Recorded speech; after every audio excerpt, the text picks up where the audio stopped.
Hello there guys, it's CoolFox here, and today I'm bringing you an unboxing and review of the W95 Android Box.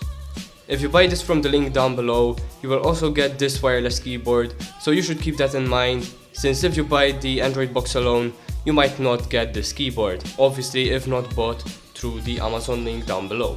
Starting off with the unboxing, we will first start off with the wireless keyboard. So these were originally taped together, and as you can see there is still some residue.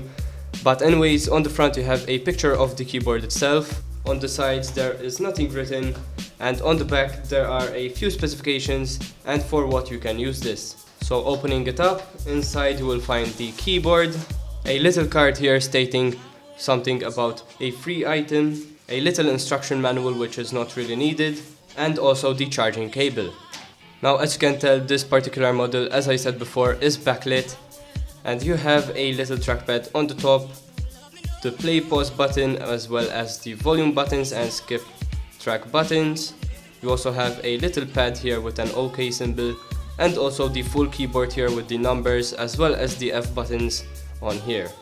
You also can click here or click these two buttons here to make a left click or a right click. Now as you can see on the back, opening this up, you will find a rechargeable battery, which is really good since these type of keyboards usually go for around 15 to 20 euro, considering that this has a battery included. There are some models which do come with only a AA battery and not the rechargeable battery itself, so it is good to see that this one has the rechargeable battery. Obviously you will also find the USB dongle which you need to connect to the device which you are going to use this with. Just so you understand me a bit better, this is the backlit version and this is the non-backlit version. Now I did buy this myself and it did cost me around 10 euro. So as you can see, the backlit version is a bit different with some highlights around the keys themselves, while the non-backlit version has a standard non-highlighted keyboard. So in fact, as you can see, this is the AAA battery version and there is no removable battery included. So that is why these are a bit cheaper, since they only take these AAA batteries. Okay, so now moving on to the main item, this is obviously the Android Box. And on the front here you can see that it has the CPU model. It does work on the 2.4 GHz band for Wi-Fi, so it will not support 5 GHz unfortunately. It can output 4K according to the box itself, and it can support 100 megabits per second LAN, again according to the box itself. On the sides there is nothing written, and on the back you have the specifications listed. So as you can see, I do have the 1 gig RAM and 8 gig internal memory version. So obviously you can buy different versions here, such as the 2 GB RAM and 8 GB memory version, and also the 2 GB RAM and 16 GB ROM version. Now here is also a picture of the box itself, which does look pretty good, and we will take a look at it later. And here is a bit more information on what this supports. So now opening it up, you can see the box here on the side, and it is actually pretty slim, but we will take a look at that later. Underneath you will find the instruction manual, and underneath this divider you will find the power plug as well as an HDMI cable, and there is also a remote for the Android Box itself. Obviously this does not have the keyboard, so the other wireless remote will be a lot more useful. So first let's go through the user manual briefly, and as you can see you have everything written inside and how to connect it to your TV. And now moving on to the plug, this is actually a pretty cheap plug. It is all made out of plastic obviously, but this is very cheap plastic, but nonetheless it will do the job just fine, and it will obviously power up the Android Box just fine, so there are no problems with this at all. The HDMI cable here looks of pretty good quality, and it is actually not that long. And now moving on to the Android Box itself, you can see that this has a pretty slick design and it is very minimalistic, which I am a big fan of. It is again made out of plastic, but that is to be expected. But nonetheless, on the back you will find the HDMI cable here. You will also find an AV cable for sound. You will find the plug socket on the right side, an Ethernet port for direct connectivity to internet, and there is also a digital audio port on the left side. Flipping it around you will find two USB ports here, as well as a micro SD card port. On the front you will find a little LED, and on the other side there is nothing written. And now we will move on to how you connect this to the TV. To connect the Android box to your TV, you first need to plug in the power cable, and then you need to plug in the HDMI to the box and then to the TV. Once it is turned on, it should look something like this, and when you plug in the wireless keyboard, you can see that you can also use the mouse as well as all of the other keys. Going into the apps, these are all the apps that are pre-installed. You do have a version of Kodi already pre-installed, but I would suggest removing that and installing the proper Kodi.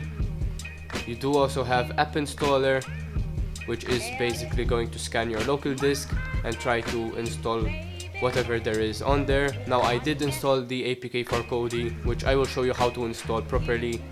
Then there is also Chrome, which is obviously a browser, so you can browse the internet. You have the Downloads tab, which is common on all Android devices, the File browser, the Gallery for viewing pictures, the Media Center, which checks all downloaded content on your Android box, Miracast, which is like Chromecast, and basically you can mirror your phone, Movie Player, which again scans your local library, Music, which also scans your local library for music, the Play Store, so you can download anything from there. There's also this application which asks you to insert a cable, so I am not sure exactly what that does. Then you obviously have Qod, which is kind of like Kodi as I said before, the settings icon, which obviously goes into the settings, and lastly you also have a restore app or update app, so if there are any updates available you can check from this. Apart from that, clicking on the browser will take you to Google Chrome itself. The music will obviously take you to the music application. Online video here will take you to whichever application you want, and obviously for this you should choose Kodi if you want to watch movies. And basically this means that whenever you press it, you can see that Kodi is going to be on there. Now to install Kodi, all you need to do is go on the browser, go to kodi.tv and download the Android version of the Kodi app. As you can see down here, it will show you if you want to keep the file or not. Press on OK. Then you need to uninstall Qod. All you need to do is go into the settings, go to apps, wait for them to load, and then click on Qod and uninstall.